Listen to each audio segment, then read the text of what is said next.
9-ний 16 нэгж урттай блокийг доор харуулсан байна.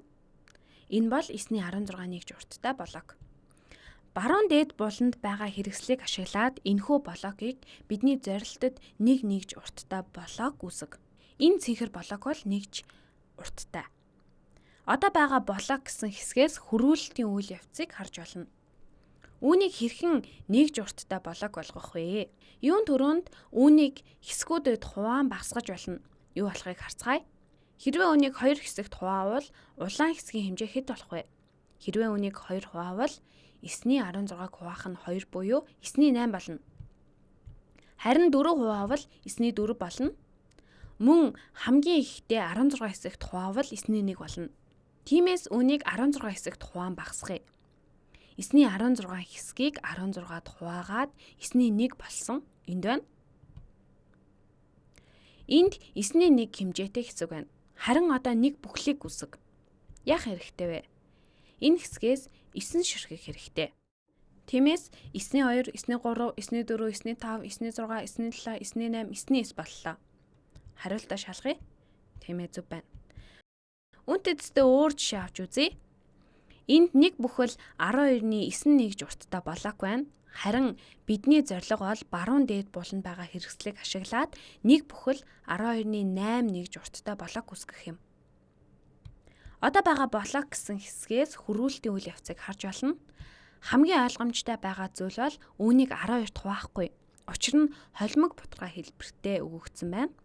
Нэг бүхэл 12-ны 8-ыг 12-ны 1 хэмжээтэй болгохын тулд хичнээн хэсэгт хуваах хэрэгтэй вэ? Нэг бүхэл 12-ны 9 буюу 12-ны 21-тэй тэнцв. Тиймээс үүнийг 21 хуваавал хэсэг болгоно нь 12-ны 1 журттай болно. Учир нь энэ бол 12-ны 21 юм. Тиймээс 21-т хуваана. 21-т хуваая. Энэ бол 12-ны 21. Хэрвээ үүнийг 21-т хуваавал 12-ны 1 журттай болно. Тиймээс энэ бол 12-ны 1. Одоо үүнийг 1 бүхэл 12-ны 8 болтол хуулж тавья. 1 бүхэл 12-ны 8 бол 12-ны 12 дээр нэмэх нь 12-ны 8 буюу 12-ны 20-той тэнцв. Энэ бол 12-ны 1.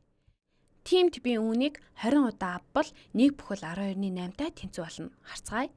1, 2, 3, 4, 5, 6, 7, 8, 9, 10, 11, 12, 13, 14, 15, 16, 17, 18, 19, 20. Ингээд энэ дээр нь. Хариултаа шалгая. Тийм ээ. Зөв байна. Дахиад нэг жишээ авъя. Хөвгчлөлтэй байна шүү. 8-ны 11-ийн 1 журттай блок байна. Бидний зорилго бол үүнийг 1 журттай блок болгох юм.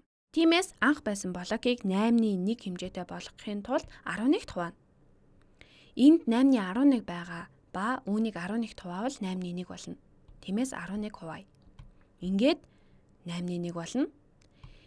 Хэрвээ үүнийг хуулаад 8 дахин авбал 8-ны 8 буюу 1-тэй тэнцүү болно. Харцгаая.